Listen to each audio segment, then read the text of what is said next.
ዛሬ ደግሞ ለየት ባለ ቪዲዮ መጥቻለሁ። እሱም ደግሞ ለፊታችሁ ቆንጆ የሆነ የፊት ማስክ ይዤላችሁ መጥቻለሁ።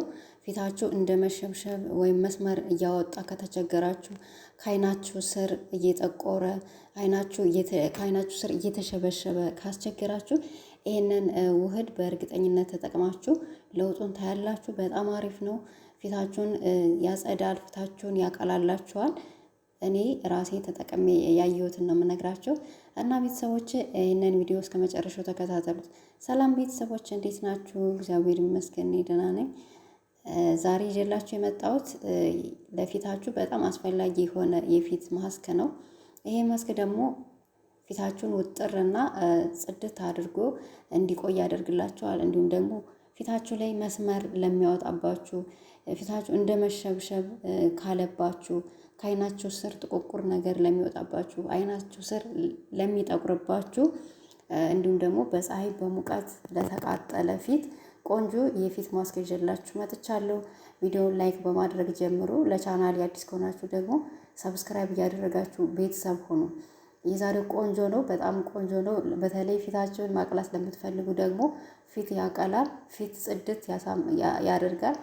እንዲሁም ፊታችሁ ውጥር ብሎ እንዲቆይ ያደርግላችኋል ማለት ነው። ወደ አሰራሩ ስንሄድ እንግዲህ የሚያስፈልገን መጀመሪያ እንቁላል ነው። እንቁላል ነጩ ክፍል እንጠቀማለን ማለት ነው። የተጠቀምኩት ግብአት መጀመሪያ ቡና ነው። ቡና ተጠቅሜያለሁ። ቡና 1 ሻይ ማንኪያ የሚሆን ቡና ተጠቅሜያለሁ። ከዛ ደግሞ የሩዝ ዱቄት 1 ሻይ ማንኪያ የሚሆን የሩዝ ዱቄት ትጨምሩበታላችሁ። ምክንያቱም ይሄ ውህድ የሚቀመጥ ውህድ አይደለም።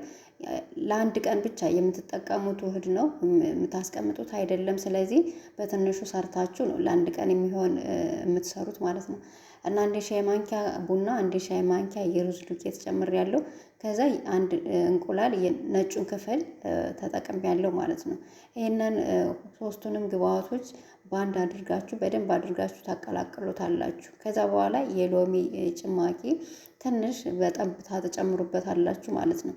የዚህ የግብአቶቹ ጥቅም ደግሞ ስነግራችሁ እንግዲህ ቡና ለፊት ቆዳ ከፍተኛ ፋይዳ ካላቸው ተፈጥሯዊ ግብአቶች በተለይ ካፌን እና አንቲኦክሲዳንትን ስላለው የደም ዝውውርን ያፋጥናል።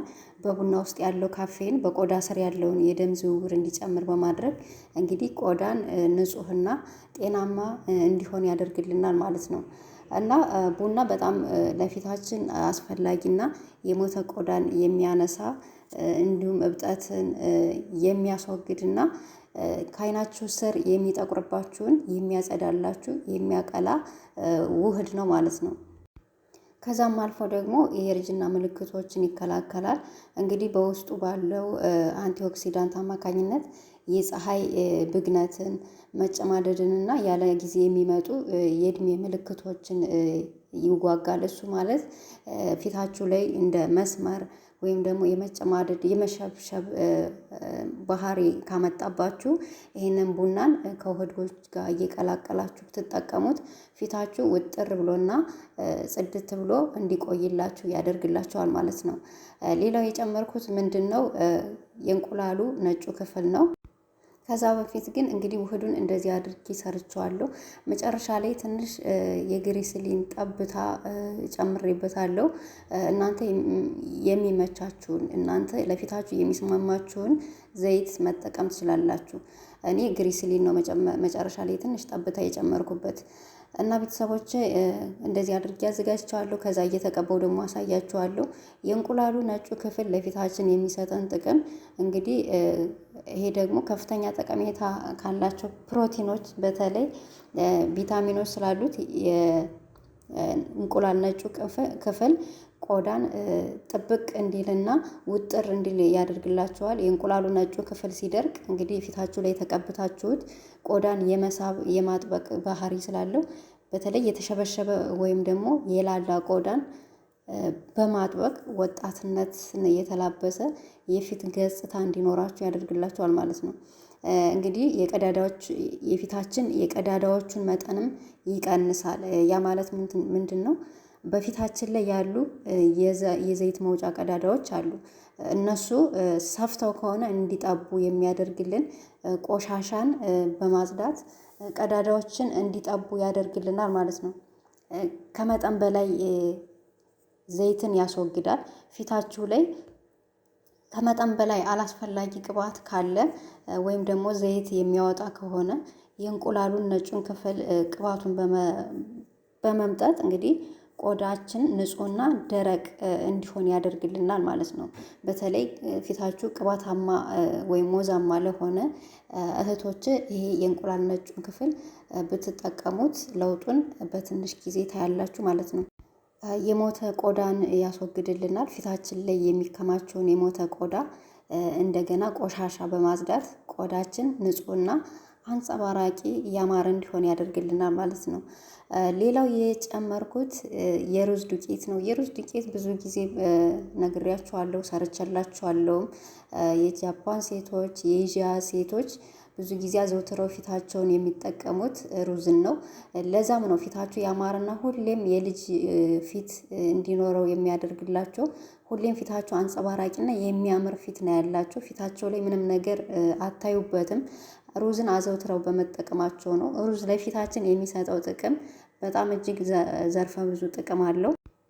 ሩዝ እንግዲህ በውስጡ ቫይታሚን ቢ እና አንቲኦክሲዳንትን ስላለው የቆዳ ቀለም እኩል እንዲሆን፣ እንዲስተካከል፣ የፊታችን ድምቀት እንዲጨምር ያደርግልናል ማለት ነው።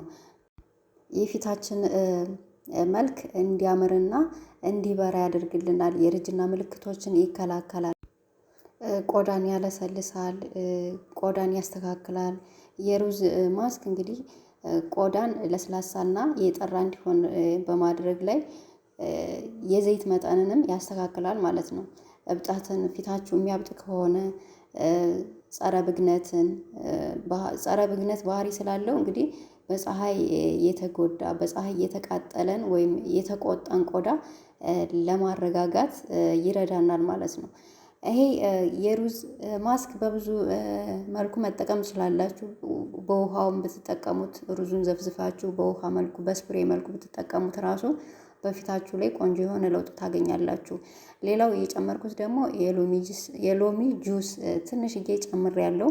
የሎሚ ጁስ ቫይታሚን ሲ፣ ሲትሪክ አሲድ ስላለው ቆዳን ያበራልናል፣ ያጠራል። እንግዲህ በውስጡ ባለው ከፍተኛ የቫይታሚን ሲ መጠን የቆዳን ቀለም እኩል በማድረግ የፊትን ድምቀት ይጨምራል። የጠቆረ ቆዳን ለማስተካከል ለማብራት ይረዳናል ማለት ነው።